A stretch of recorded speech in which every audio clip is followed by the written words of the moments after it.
What's going on, everybody? Happy Wednesday to you. Texas Redleg here. Wanted to talk about the subject of backup power tonight. I know that a lot of people have videos on this subject. There's a lot of really good information out there. I just wanted to sort of go over the most popular stuff that I see, at least that's available or somewhat available, even still today, and or things that could be scarce and are scarce. And then also I'm going to share something that I picked up today that I thought was pretty doggone handy. And I'm not an expert in electricity or solar powered systems or anything like that. So anyway, I just wanted to go through them. So obviously for your home, you know that you've got the generator systems. So that you got the portable systems like a 5,000, 6,000 watt generator. It runs on fuel or propane or both. You've also got the permanent hardwired Generac style units that are basically ground mounted next to the home and feed in direct power to your electrical system. Quite pricey, especially today. I do have a portable unit that is a dual fuel. I think it's about 7,000 or 7,500 running watts. And I just haven't done any type of permanent or semi-permanent hookups for it, like a transfer switch. I'm working on that. I'm looking at affordable options. And for right now, it's just going to be a heavy-duty extension cord for now until I can get something else figured out on that. But so generated power, the generator systems that you can get pretty much, at a moment's notice now. All the big box stores have them, at least in my area. You also have the solar option. You have the portable solar kits. I have one of those. It's just a little throw out little panel system. Did a video on it a couple months back on all this stuff actually, except the one I'm going to show you that's new today. But yeah, solar power portable units. I like that. I just, I'm not a big mounting stuff on my roof type person. I like my roof to be unobscured and just normal standard installation. I don't like putting penetrations in my shingles or any other flashing members or anything like that up there. So, but you also do have the permanent solar panel options. A lot of people do that. That's their choice.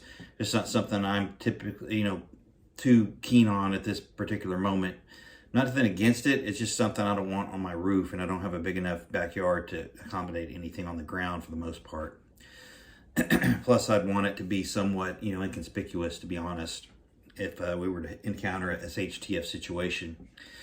And the third one, of course, I'm learning a little bit more about this as I go along here, but the third option, is wind. Now, that's not a feasible economic source of auxiliary power for most residences. You have to have a pretty big size windmill to keep stuff charged up to where you could power your home. But that is an option. Some people have mini ones, little, condensed, smaller versions of a windmill powered system. So those are available. Just not something I'm too particularly into right now. But these backup battery systems are pretty interesting. This they call it a Powerwall from Tesla is one, and there's some other manufacturers as well. But today I was able to pick up a backup battery system, and it was at I'll confess, it was at China Mart. But it's this little baby right here, and it's also a surge protector. And a backup power system for your electronics.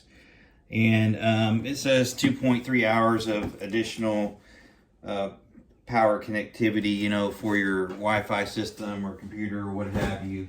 That was $45. Not a major break the bank situation, but I kind of like the fact that if I'm working on something and I lose power, I can finish it up, or maybe power something else for a little bit with it if I needed to. So anyway, so I think those are all viable options. You know, I mean, having little things that you can be portable with, I think, are huge in this day and age.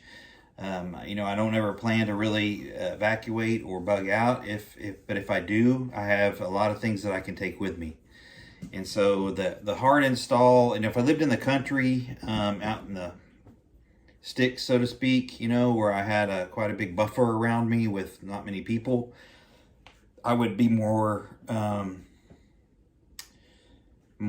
interested and more likely to go with the hard install systems. That's just kind of how I am now. Being where I am at now, in a more, I would call it a suburban type environment, I like to have the ability to pack up and go, if that were the case. So anyway, I think this little backup battery system slash you know, surge protector is going to be pretty handy, and I went and picked up 2 of them just in case. You know, you never know. But I think backup power, especially since the you know, experience that we went through last winter in Texas, this Ice-Mageddon situation, and the fact that they probably haven't done a damn thing to fix it. You know, this electricity board is a real nightmare, and I don't have a lot of faith in it, and so I'm just going ahead and trying to figure things out on my own, should it come to that. So I would encourage everybody else to do the same. You never know what's going to happen, and we got to learn from things that happened in the past. So I'm not planning to get burned again, that's for sure. So anyway, I would encourage everybody to look into those things. If you haven't got something as a backup power system, try to get something, you know, something that you could run, you know, your phone to call somebody for help if you need to. Make sure you get a power inverter for your vehicle. Those are huge, because that's a whole nother, you know, source of power that you can charge something or power something with your vehicle, as long as you got fuel, and as long as your vehicle will start. You know, that's a pretty big deal.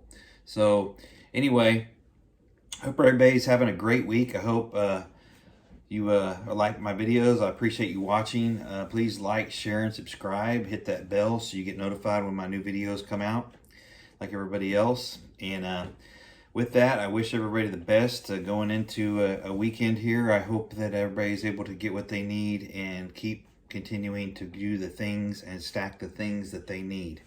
So with that, keep prepping, stack it deep, and long live the Republic.